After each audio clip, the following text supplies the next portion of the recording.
Oh, it's Krista back with you here again today. Um, don't mind the tooth because the tooth is going to be like that for a while yet. It's been a while since I've been on, and happy early New Year's to everybody, a day in advance. Hopefully, you're having a good holiday despite the COVID conditions out there. And how are you getting along today? Um, if you can focus and center into your inner emotional zone and kind of get into the zone of feeling your feels as much as you can is a great way to start with um, the basics. When we're tapping into ourselves and when we're alone again for a while, whether you're struggling today or not with addictions, maybe a personality disorder, or whatever that may be today. Maybe you just have um, OCD flare-ups, or you're having a lot of mood changes up and down. Um, Sometimes it can be a real struggle during the holidays for us addicts in recovery. Um, this year, is it hard for you? Have you been through any traumas in the past couple years? Maybe someone has died. Maybe some major changes has happened. Whether you broke up with in a relationship, or you're trying to understand family dynamics, and you're just trying to struggle and keep in there. Are you still having a hard time using yet?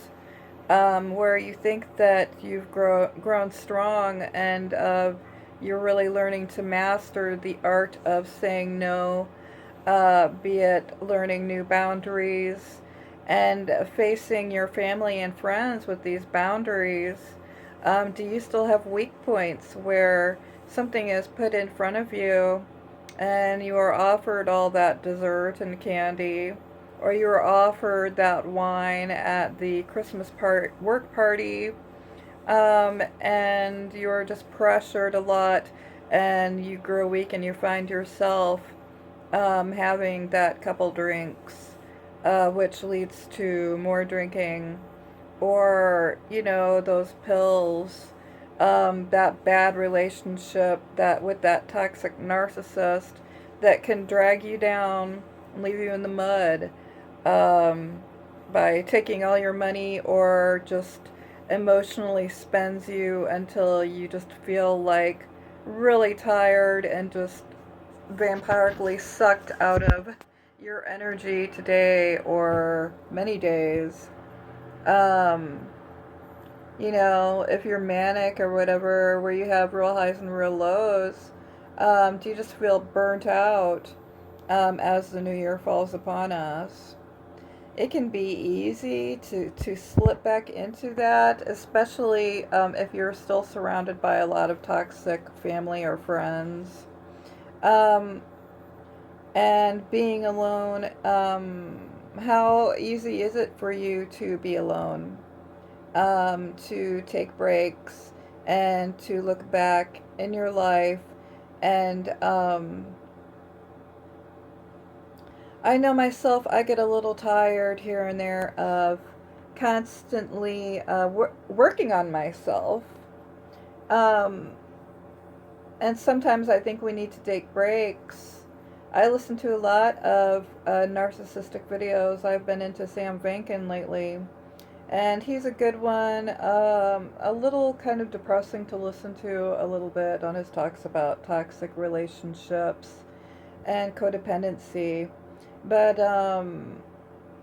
sometimes we do need to stop and take breaks. And sometimes we need to come back into focus if we feel lost and just kind of thrown out there again into the abyss. And I know one of mine is having friends and family members that still try to that can take me out to that edge. And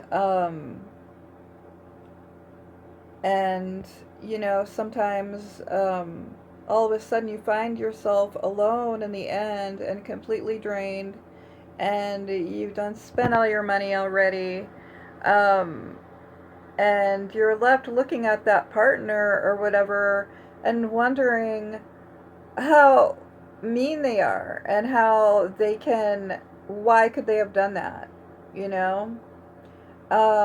Be it relation, I'll just talk about relationships maybe. Um, it can be really hard, especially if we've been cut off from this person and we're separated from this person now, or those loved ones, um, to stay away, especially when celebrations and holidays come upon us and we feel alone and we don't know quite where to go, because we've been staying away from here or from that person, or we've been, staying away from those drugs or alcohol or whatever it may be. Whether we've been budgeting really well and we're not overspending. I know for me, I have to be really careful with my money. Um, you know, it can be easy to fall back into binging on whatever it is, overspending, or just to feel good for a while and to get in a better mood. And then in the end, especially ones that struggle with disorders or, a lot of emotional struggle within us, when all is done, we actually feel worse than before because we're just spent, like literally physically spent, and we can't seem to come back up from those moods. Um, it can be really hard, for us that suffer through disorders, bipolar, borderline, um, OCD, OCD, major depression issues, and such, that, or anxiety issues, um, and we just want to lift ourselves, even if we're already on meds from our doctors, and sometimes it seems impossible to do. You got to look around you, take your space away from whoever you might be hanging around, and have some solace, creating it wherever that may be. Maybe parking on a hillside for a while alone and gathering yourself, and just ask yourself, why are you spent and why are you feeling so energetically bad? Like a breadcrumb, and you can't lift yourself back up. Are you eating right? It's easy for us to take whatever that is to feel better. And then afterwards, we realize that we've made ourselves feel like 10 times worse in the process. Um, and to continue taking our meds and try to get back on the ups again with going back into our normal rituals, um, besides the Christmas chaos. I know mine was kind of like a tornado this year, just dealing with children and so forth that might be hard to deal with now, um, as they're growing and growing older. Um, or if you have small children, just to take after and look after everything, and it feels like everything's piling up on us, and we feel a great overwhelm. Um, do those kids help? Are you creating boundaries and it's making them mad? I'm sharing some of my outer struggles here and inner struggles, because they can really vamp up on us, and depression can take over where we feel like we can't get out of bed anymore and we want to sleep more, And there might not seem like there's a reason for it, but if you do stop and gather yourself, instead of blaming it on yourself to be the bad guy because you didn't get the whole house clean that day, or maybe that work appointment did not fall through, um, where we don't feel like we can stay on top of things anymore and we slip up, lapsing or relapsing, or just feeling really down in the dumps. I know that when you're dealing with loved ones, um, gathering yourself like this is like just taking breaths of air in. And even though if you're feeling void, how can we feel better? And how can we continue to stay? Um, I know for me, it's hard when I get in the real lows. And, maybe like we catch a flu or a cold or something and we don't feel like we can keep up.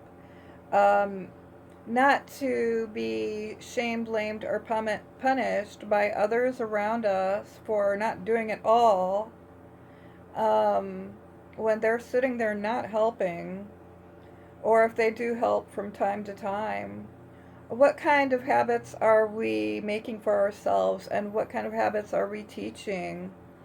Instead of self sabotaging, which a lot of us do fall into, and therefore possibly sabotaging others in the process.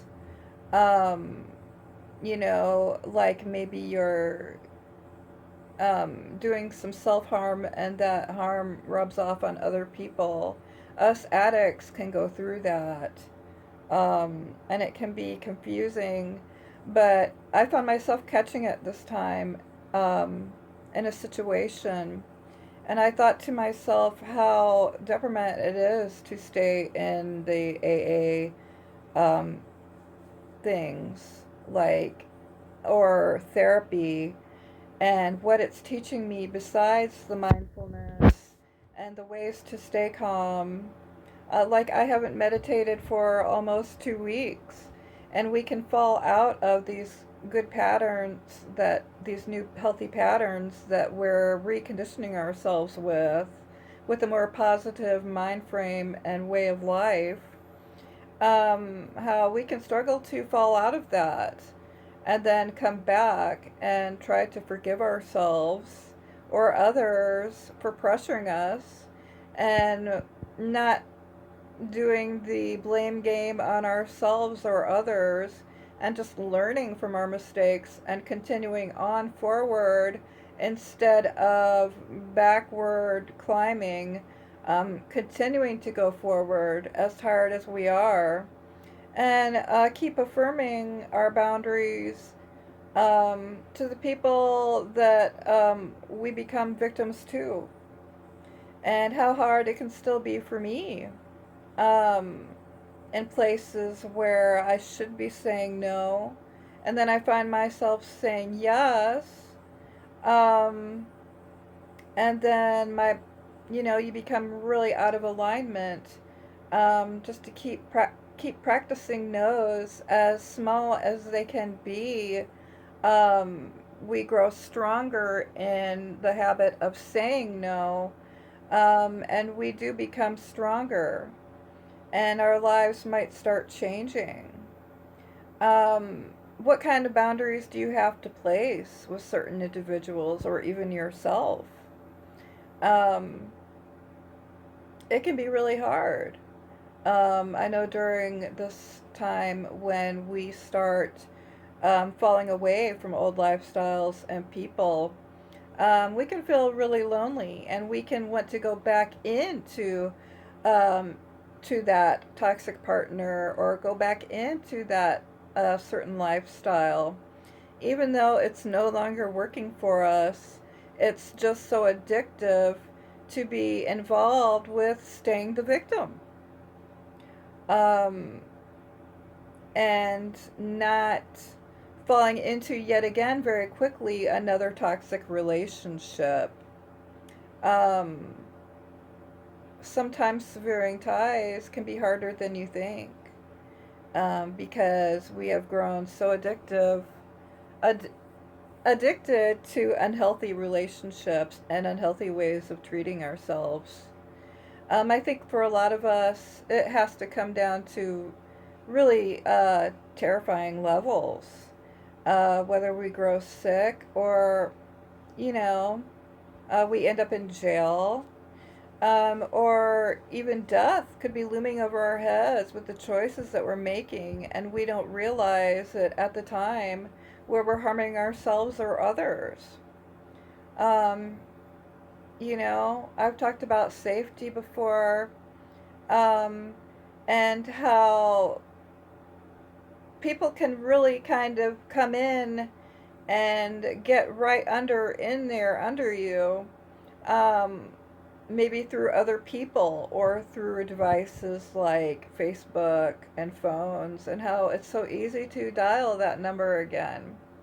One more time, just to feel better and have that spark of life that you feel with that person.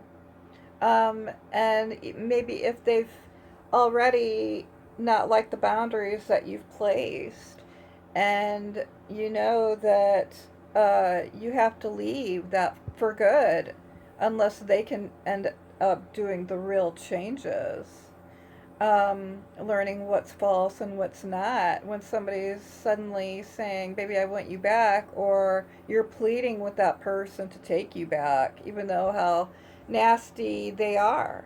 And maybe you find that they've done something really dastardly, like cheated on you with someone else, um, and didn't really care a whim, especially with people with NPD.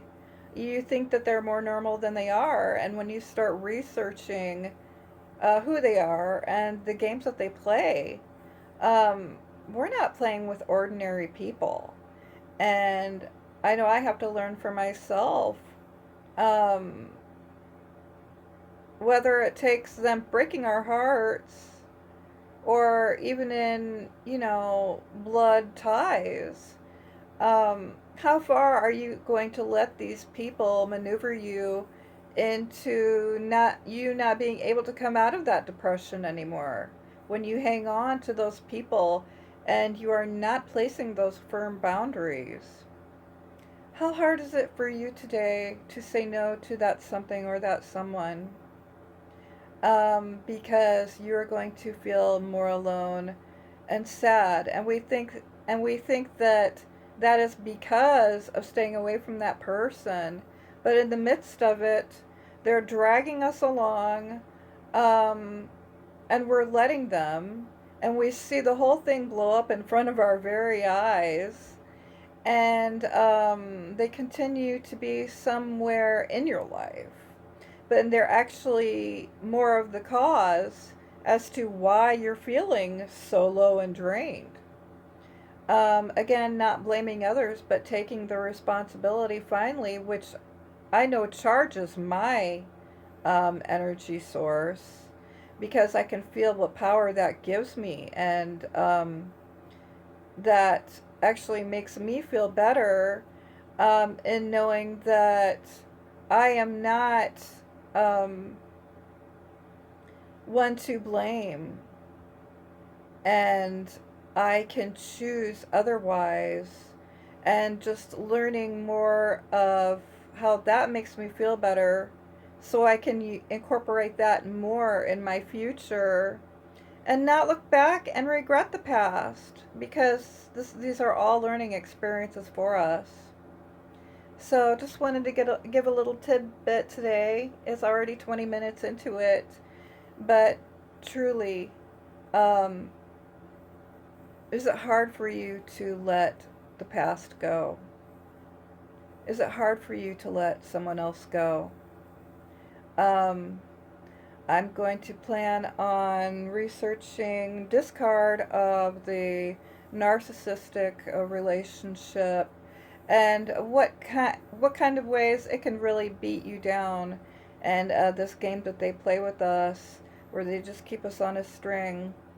Um, I'm really kind of looking forward to doing more research on the discard. And just a salute out there to you guys during the holidays. And hang in there, because we can change, and we can change our choices learning information. Have a great one. Bye bye for now.